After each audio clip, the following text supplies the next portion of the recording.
दोस्तों रशिया में सिर्फ अभी आईटी नहीं, बहुत सारे फील्ड्स में जॉब अपॉर्चुनिटीज अवेलेबल है और हर कोई जो है अप्लाई कर सकता है, चाहे वो रशियन लैंग्वेज जानता हो या फिर नहीं जानता हो। और साथ ही इंडीवर्ल्ड के साथ टाई अप किए हुए रशियन यूनिवर्सिटीज में एडमिशन शुरू हो चुका है। तो अगर आपको रशिया में जॉब करना है या फिर वहाँ के यूनिवर्सिटीज में एडमिशन लेना है किसी भी कोर्स में, तो मुझे व्हाट्सएप, टेलीग्राम या फिर कॉल कीजिए इस नंबर पे। और साथ ही अगर आप मेरे म्यूजिक चैनल में इन्वेस्टर और पार्टनर बनना चाहते हैं तो भी मुझे कॉन्टैक्ट कीजिए इस नंबर पे। हेलो दोस्तों, तो स्वागत है आपका एक नए वीडियो में। और आज का जो वीडियो है, वैसे तो पिछले कुछ वीडियो में मैंने अज़रबैजान मीडिया का रिएक्शन दिखाया था जब इंडियंस जो है वेपन सप्लाई कर रहे थे। तब तो बहुत कूल थे बहुत लोग कि अरे वेपन सप्लाई करने दो, कुछ नहीं जाता हमारा। बट इस वीडियो में जो कि कुछ ही दिन पहले आया है, तो अब उनके तेवर बिल्कुल बदल गए हैं।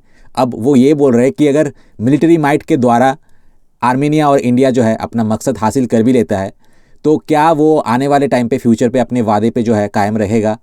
क्या वो पीस ट्रीटी अगर मिलिट्री माइट के ज़बरदस्ती अगर अज़रबैजान को ये साइन कराता है, तो क्या वो पीस ट्रीटी जो है वो आने वाले टाइम पे बरकरार रहेगा या फिर इंडिया या फिर आर्मेनिया जो है उसे तोड़ देगा? और लोग कहते हैं ना कि चोर के दारी में तिनका, तो बिल्कुल वैसा ही हाल है।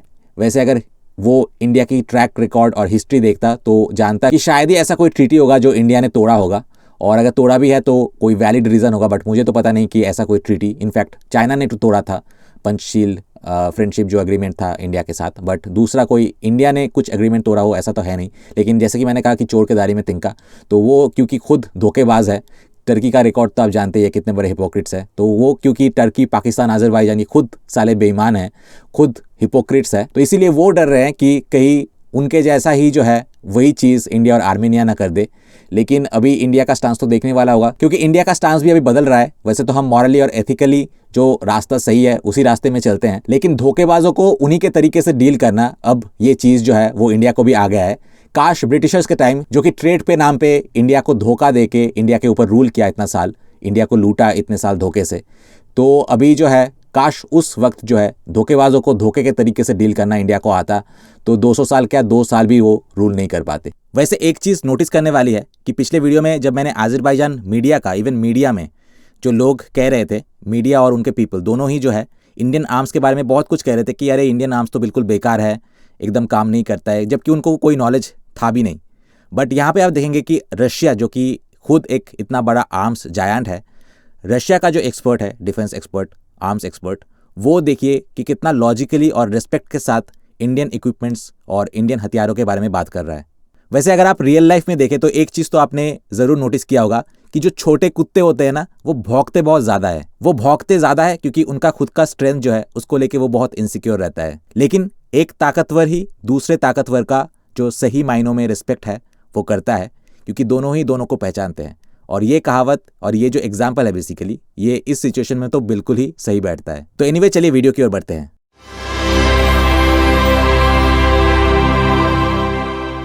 ये तो बिल्कुल क्लियर है कि आर्मेनिया इतना खुश क्यों है, स्पेशली इस फैक्ट के बारे में सोचते हुए कि इंडिया एकमात्र ऐसी कंट्री है जो वो सब कुछ प्रोवाइड करने के लिए तैयार है जिसे आर्मेनिया खरीदना चाहता है। В оперативном достаточно каком-то режиме поставлять все виды, по сути, вооружений, которые Армения хочет купить. बेशक आर्मेनिया के दुश्मन इससे खुश नहीं है। Понятно, что для них это неприятно. ये क्लियर है कि जितना ज्यादा इंडिया आर्मेनिया को हथियार सप्लाई करेगा उतना ही ज्यादा वो स्ट्रांग होगा, और टर्की, पाकिस्तान और अज़रबैजान के लिए आर्मेनिया को मिलिट्रीली दबाना उतना ही मुश्किल होगा। Военными методами идти на уступки в Ереван. रिसेंट पब्लिकेशंस के अकॉर्डिंग आर्मेनिया को सप्लाई किए गए इंडियन वेपन्स का एग्जैक्ट नंबर अभी भी क्लियर नहीं है। Количество этого всего не подтвержденное, но लेकिन ये क्लियर है कि आर्मेनिया को की गई इंडियन सप्लाई की मात्रा बहुत बड़ी है और हथियारों की वैरायटी भी नोटिस करने वाली है। Self propelled artillery, radar self propelled artillery एक ऐसी चीज है जिसकी आर्मेनिया को हमेशा से जरूरत थी, लेकिन पहले उनके पास ज्यादा नहीं था। लेकिन अब इंडियन सप्लाई के साथ आर्मेनिया पिछले वॉर की तुलना में बहुत ज्यादा स्ट्रांग हो गया है। особенно на фоне потерь 2020 года. अगर हम इसकी तुलना रशियन हथियारों से करते हैं तो ये समझा जा सकता है कि आर्मेनिया रशियन इक्विपमेंट से कितना ज्यादा फेमिलियर है, क्योंकि उन्हें कई वॉर्स में आजमाया और परखा जा चुका है। इसीलिए रशियन हथियार से एक्सपेक्टेशन और भी क्लियर है। अब जहाँ तक इंडियन हथियारों की बात है, ऑन पेपर्स उनके पास कई फीचर्स हैं जो रशियन हथियारों से भी ज्यादा एडवांस्ड हैं, लेकिन प्रैक्टिकल वॉर में वो कितने एफिशिएंट हो सकते हैं हम ये समय के साथ ही जान सकते हैं। В принципе, ответ на этот вопрос, ни у кого его и нету, на самом деле, и у индусов самих тоже.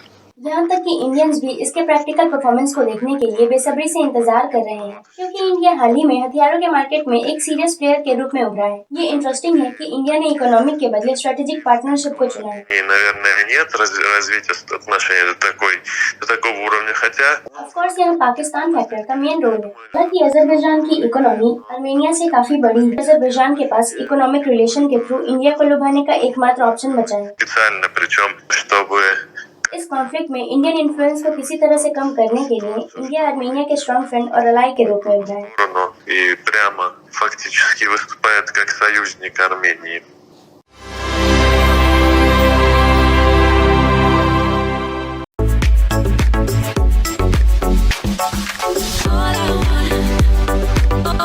तो सबसे पहले यूजर MLT5TT ने लिखा है कि अगर इंडिया और आर्मेनिया अपने मिलिट्री माइट के द्वारा पीस ट्रीटी साइन करने में हमें मजबूर भी करता है, तो भी कोई गारंटी नहीं है कि फ्यूचर में वो उस ट्रीटी का पालन करेंगे। वो बिल्कुल बूमेरांग की तरह अपने बातों से कंप्लीटली मुकर सकते हैं। हिपोक्रेसी की भी सीमा होती है। उसके बाद 3 कनाल 880 ने लिखा है कि जीत के बाद हम आर्मेनियन म्यूजियम में इंडिया के वेपन्स को ट्रॉफी के तौर पे सजा के रखेंगे। सुन के अच्छा लगा। सच कहूं तो दिल खुश हो गया। उसके बाद BN12B ने लिखा है कि need help from PMCs from India. उसके बाद जावान शीर मागे रामोव ने लिखा है, काफी डिफिकल्ट नाम है। उन्होंने लिखा है कि इंडिया ऐसे ही 3 मिलियन पॉपुलेशन का जो है ऐसे ही आर्मेनिया में भेज सकते हैं अजरबैजान का सामना करने के लिए, क्योंकि उनके देश में काफी सारे पॉपुलेशन है। तो अगर वो 3 मिलियन खो भी देते हैं तो उससे उनको कुछ खास फर्क नहीं पड़ता। क्या बोला तूने? अरे पागल है साला।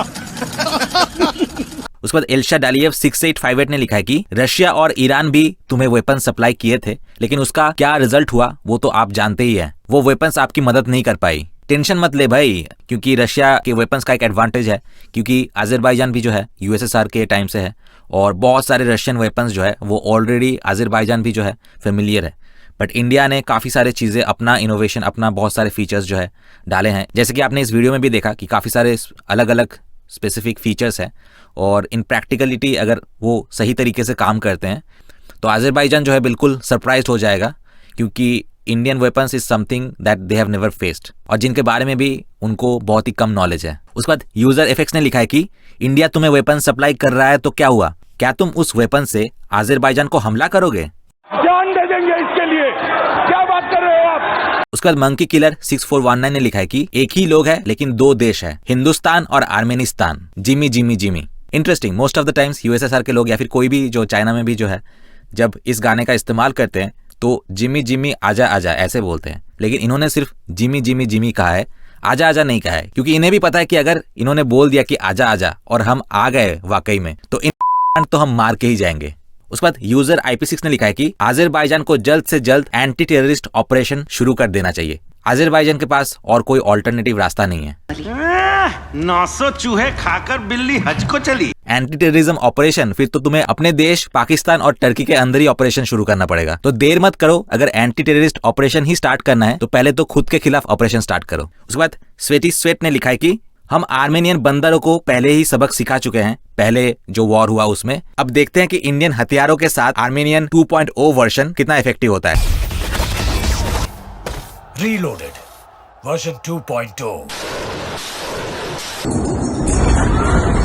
तो दोस्तों कमेंट का सिलसिला आज यहीं पे खत्म करूंगा। मिलते हैं आपसे नेक्स्ट वीडियो में। बाय द वे, अगर आपको रशियन यूनिवर्सिटी में एडमिशन लेना है या फिर रशिया में जॉब करना है या फिर आपको मेरे म्यूजिक चैनल में इन्वेस्ट करना है तो मुझे व्हाट्सएप, कॉल या फिर टेलीग्राम कीजिए इस नंबर पे। Have a great day and thanks for watching.